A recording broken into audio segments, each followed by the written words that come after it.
जी, बिस्मिल्लाहिर्रहमानिर्रहीम। नाज़रीन, आप देख रहे हैं program UK immigration law with Zahid Chaudhry. ये प्रोग्राम जो है आज चंद हफ्तों की गैर हाज़िरी के बाद आप लोगों की खिदमत में पेश कर रहा हूँ। अपनी एनुअल हॉलिडेज़ पे था, इसलिए ये प्रोग्राम आप लोगों के लिए पेश नहीं कर सका तवज्जो के साथ।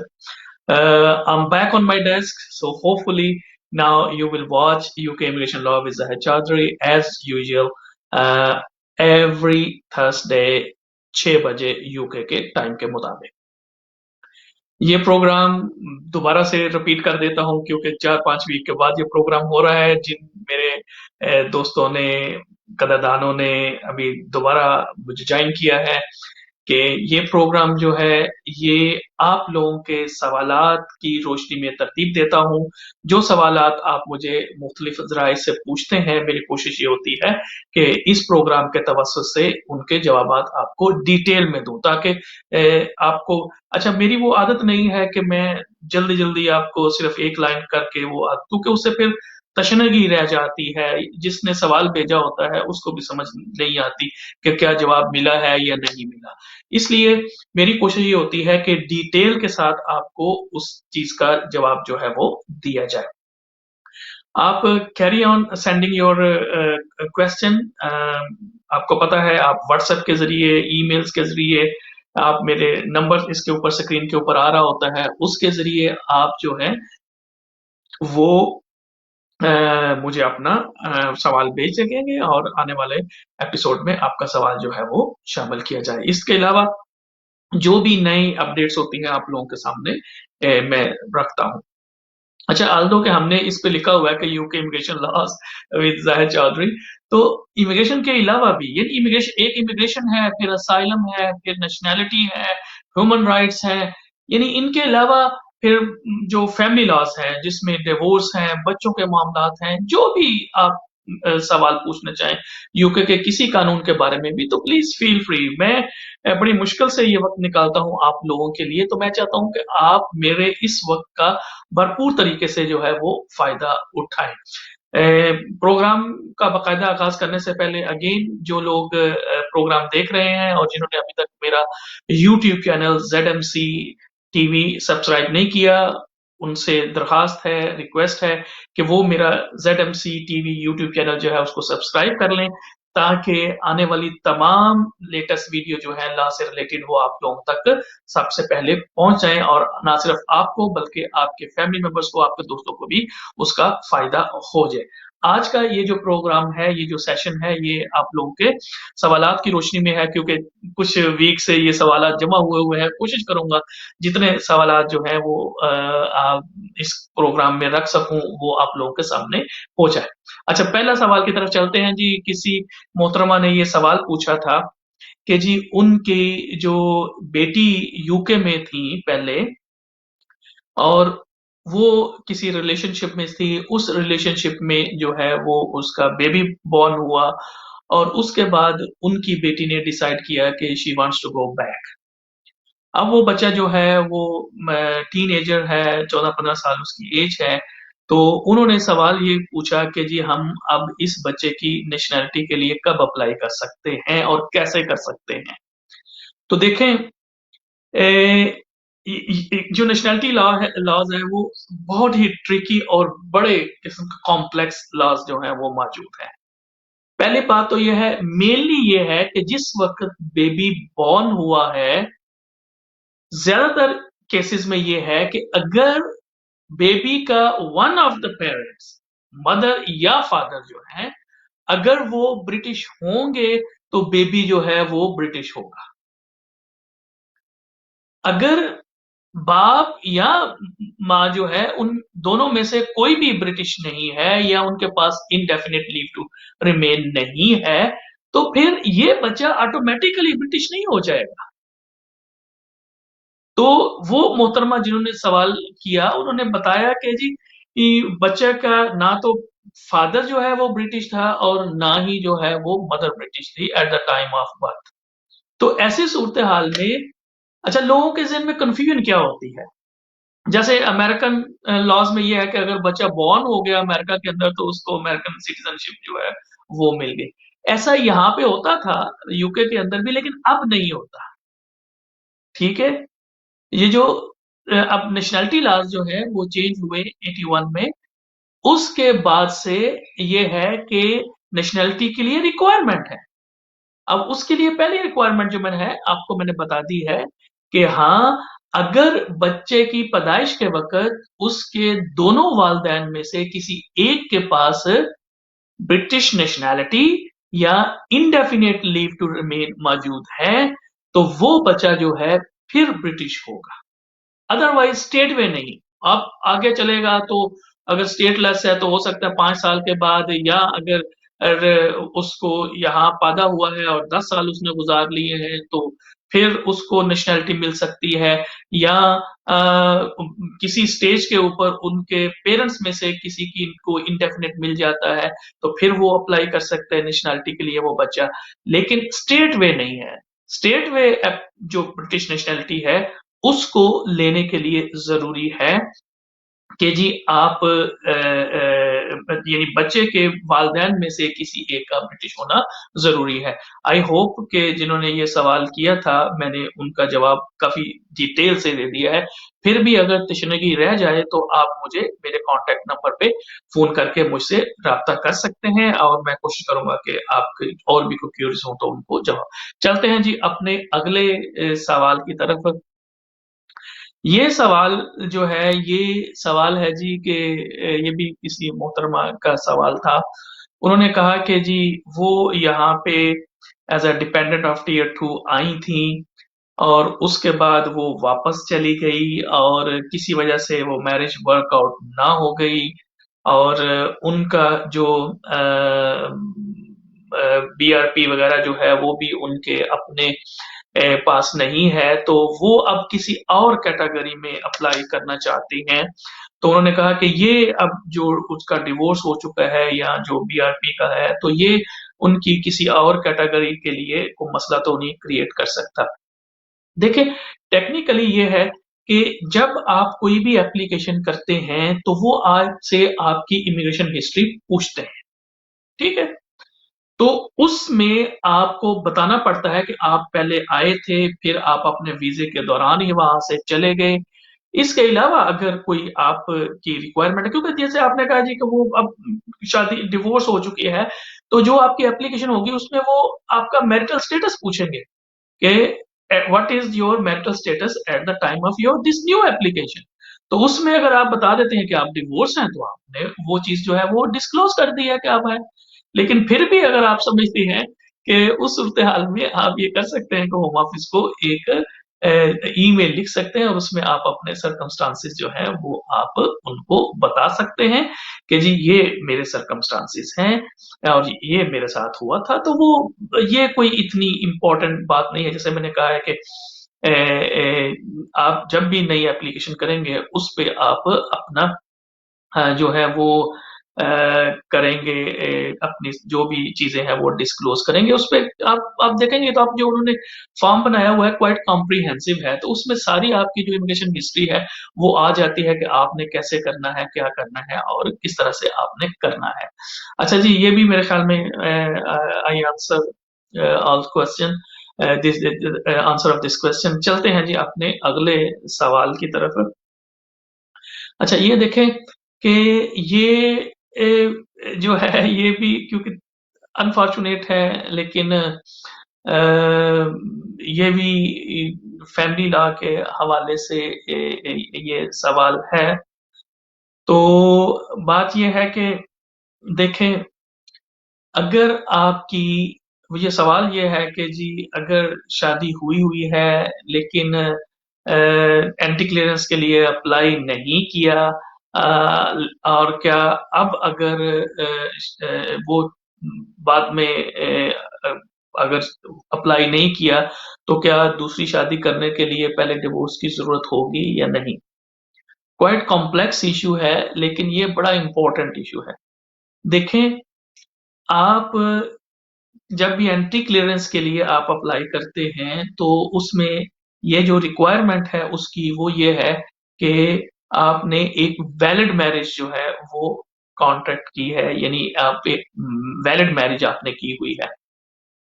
अब जो सवाल इन्होंने किया है कि अगर आपकी कोई शादी इस तरह से है कि जो कि आपके अपने मुल्क के कानून के मुताबिक रिकॉग्नाइज्ड है, ठीक है?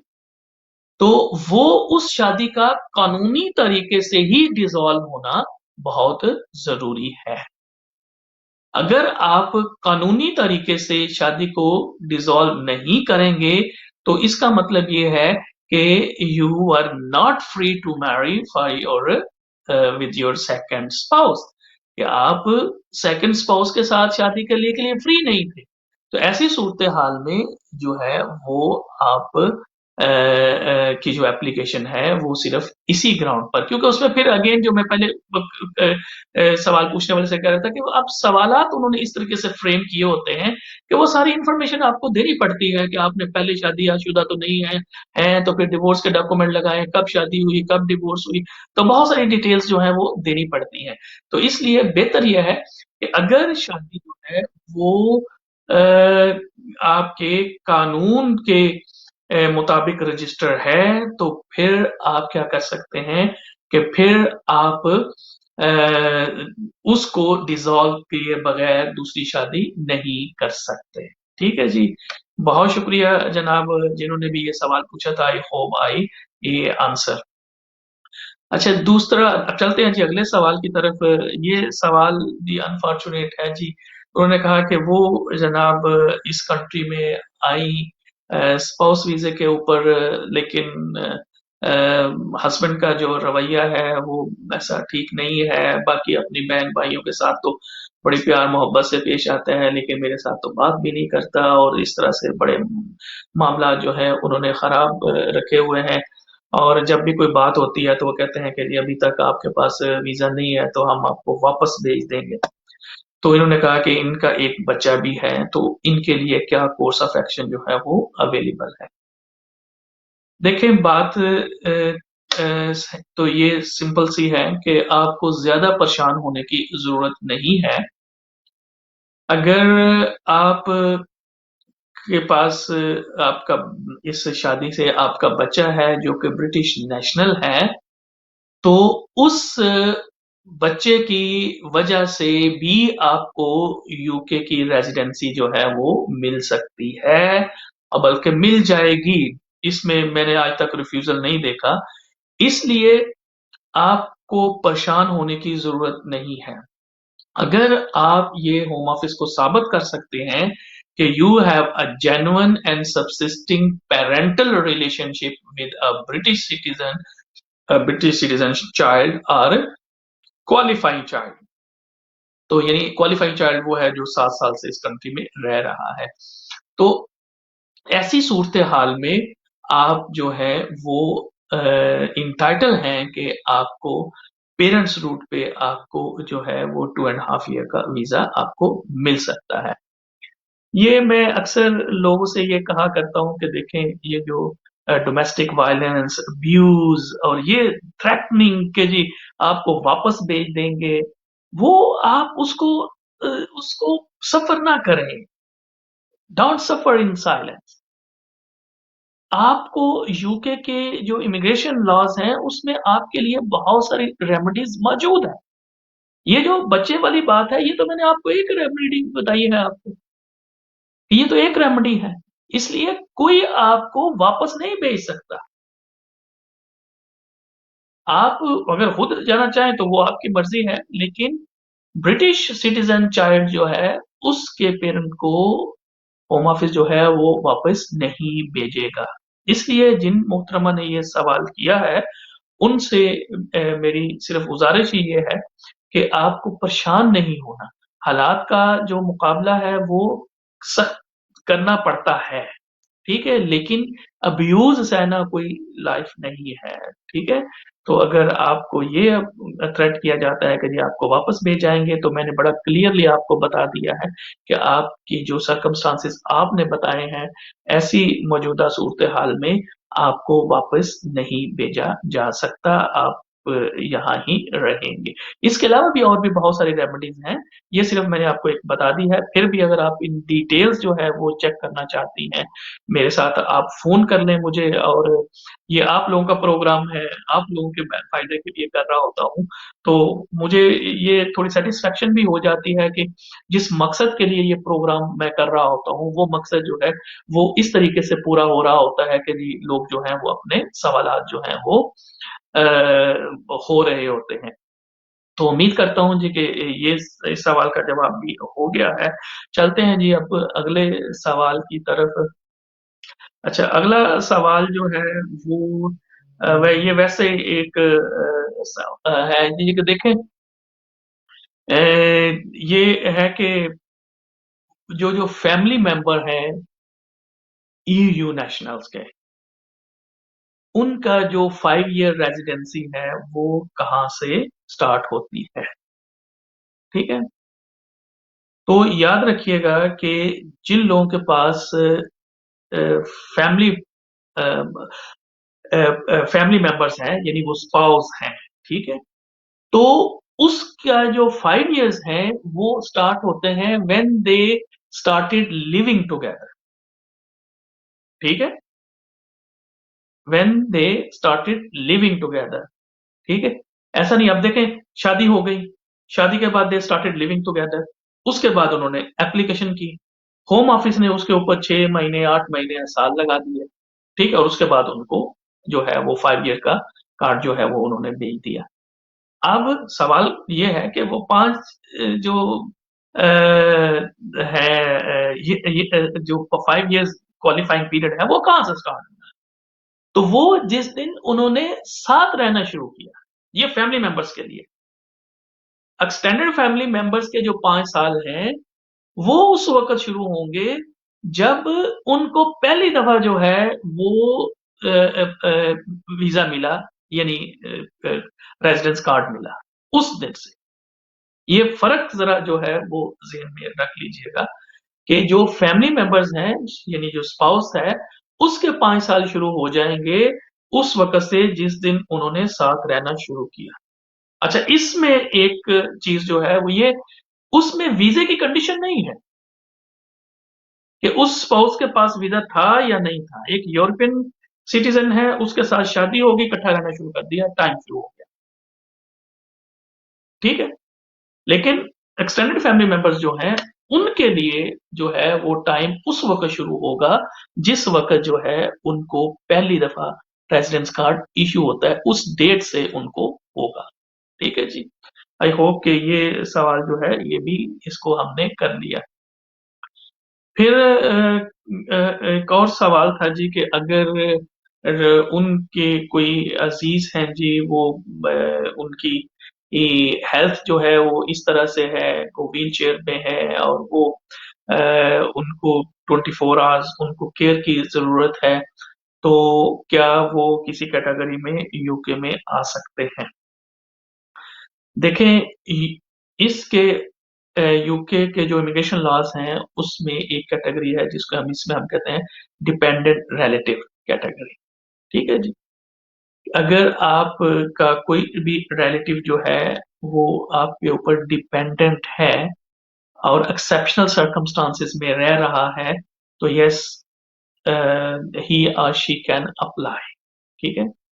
लेकिन ये क्वाइट कॉम्प्लेक्स एप्लीकेशन है, इसलिए मैं आपको ये सजेस्ट करूँगा कि ये एप्लीकेशन करने से पहले आप ज़रूर किसी ऐसे शख्स से मशवरा ज़रूर कर लें, जो कि इस फ़ील्ड को जानता है और वो लॉ को समझता है, ठीक है? क्योंकि ये एक्सपेंसिव एप्लीकेशन है, इस एप्लीकेशन की जो एप्लीकेशन फ़ीस है वो भी 3000 से ज़्यादा है, एग्ज़ैक्ट फ़िगर तो मेरे ज़हन में नहीं है लेकिन ओवर 3000 है और इसके अलावा फिर वकील की फ़ीस होगी तो ये तकरीबन आप 4000 साढ़े 4 5000 पाउंड खर्च कर रहे हैं, तो आपको पता होना चाहिए कि वेयर यू स्टैंड, ठीक है जी? लेकिन जो सवाल था कि कैटेगरी जो है वो मौजूद है। अच्छा इसमें होता क्या है? आपने ये साबित करना है कि नंबर 1 जो शख्स एप्लीकेशन कर रहा है यानी एप्लीकेंट जो है, वो एक्सेप्शनल सर्कमस्टांसेस में रह इस तरह से रह रहा है कि उसको केयर की ज़रूरत है और वो अपनी केयर जो है वो खुद नहीं कर सकता।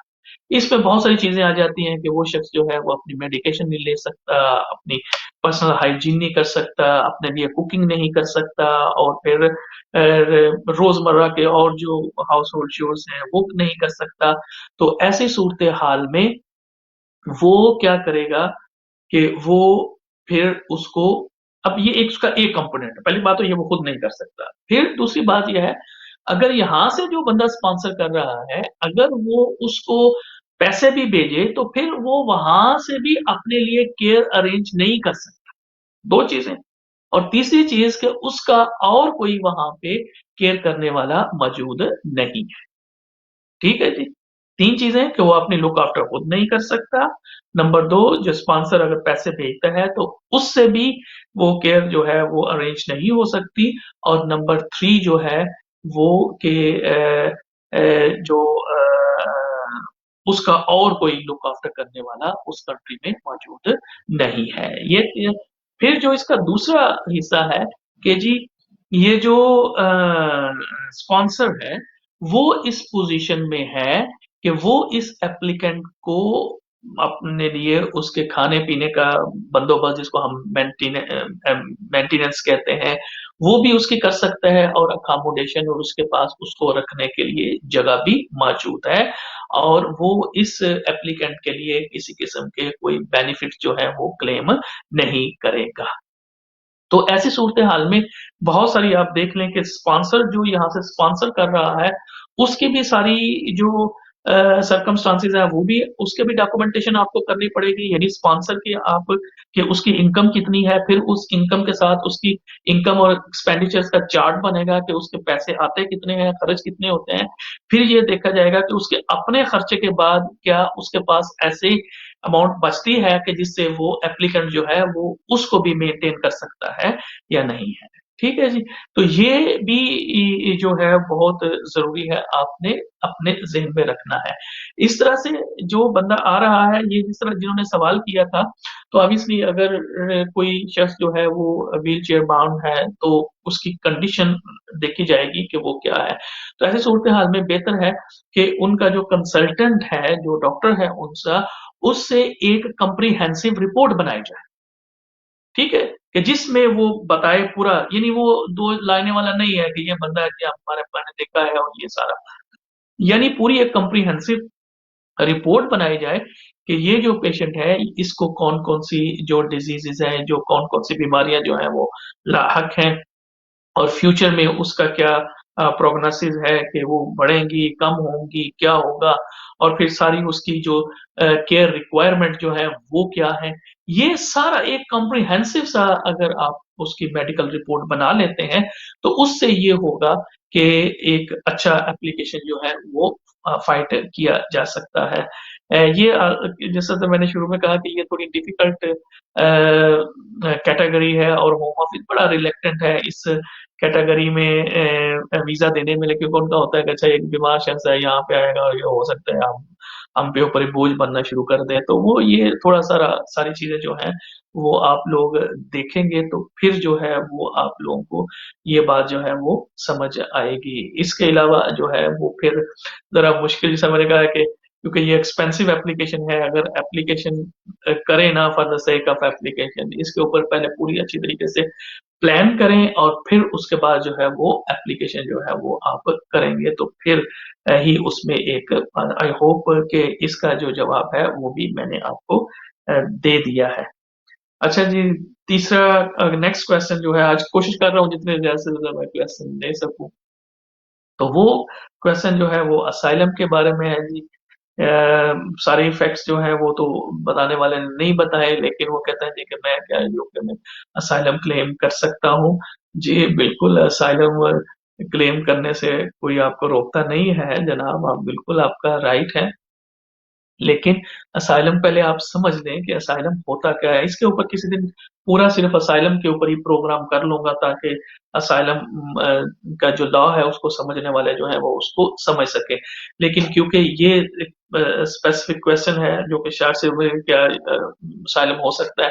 तो देखिए असाइलम का मतलब बेसिकली ब्रीफली मैं आपको बता दूँ असाइलम ये होता है कि जी मुझे जो है मेरे मज़हब की वजह से, मेरी नेशनैलिटी की वजह से, membership of a particular group की वजह से, अपने पॉलिटिकल ओपिनियन वगैरह की वजह से मेरी जान को खतरा है।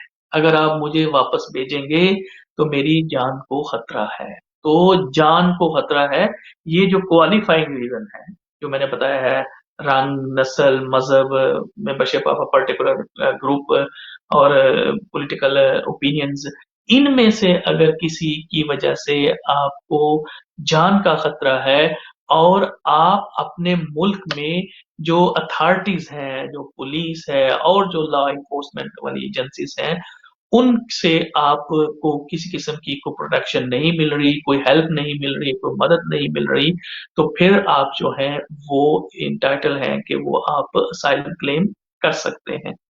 अब असाइलम क्लेम करना और उसके अंदर सक्सेस का चांसेस ये तो जब तक केस की सारी डिटेल्स जो है वो सामने ना आए उस वक़्त तक केस के मेरिट्स के बारे में डिस्कशन जो है वो नहीं की जा सकती। लेकिन ये सिंपली मैंने आपको बता दिया है कि अगर आपने करना है तो क्योंकि अब ये इन पर्सन होता है तो आप फ़ोन करेंगे, अपने लिए अपॉइंटमेंट बुक करेंगे और फिर वहाँ पे जाएँगे और फिर आपका जो है वहाँ पे स्क्रीनिंग इंटरव्यू होगा और आपको रजिस्ट्रेशन कार्ड जो है असाइलम रजिस्ट्रेशन कार्ड जो है वो आपको दिया जाएगा जो आपके पास एक किस्म की आइडेंटिटी होगी कि आपने यहाँ पे असाइलम क्लेम जो है वो किया हुआ है। तो ये एक थोड़ा-सा प्रोसेस जो है वो मैंने आपको बता दिया है। उम्मीद करता हूँ कि जितने भी सवाल आज लेकर क्योंकि होता ये ब्रीफ हाफ एन आवर का प्रोग्राम होता है, तो कोशिश करता हूँ कि जितने ज़्यादा से ज़्यादा सवाल ले सकूँ। आज का ये प्रोग्राम जो है वो कुछ वक़्त हफ्तों की ताख़ीर के बाद क्योंकि हॉलिडेज़ में था तो है, तो कोशिश फिर भी की है ज़्यादा से ज़्यादा सवालात जो हैं वो आप उम्मीद करता हूँ कि ये जो प्रोग्राम है ये भी आप लोगों को पसंद होगा और आप लोगों को इससे भी बहुत सारी इन्फॉर्मेशन जो है वो मिलेगी। प्रोग्राम के इख्तिताम में फिर आप लोगों से दरख्वास्त यही है कि जी आप जिन लोगों ने अभी तक मेरा ज़ेडएमसी टीवी यूट्यूब चैनल जो है वो सब्सक्राइब नहीं किया, वो सब्सक्राइब जो है कर लें ताकि मेरी आने वाली जो जितनी भी लॉ से रिलेटेड नई वीडियोज़ हैं वो आप लोगों तक पहुँच सकें। प्रोग्राम फिर आपको क्योंकि वक़्त के बाद हो रहा है इसलिए कुछ चीज़ें रिपीट कर रहा हूँ कि एवरी थर्सडे यूके के मुकामी वक़्त 6 बजे रात को आप लोगों की खिदमत में ये पेश किया जाएगा। टिल नेक्स्ट थर्सडे अपने मेज़बान अपने भाई ज़ाहिद चौधरी को इजाज़त दीजिएगा। अपना अपने गिरदो-नवाह के लोगों का ख़्याल रखिएगा। अल्लाह हाफ़िज़।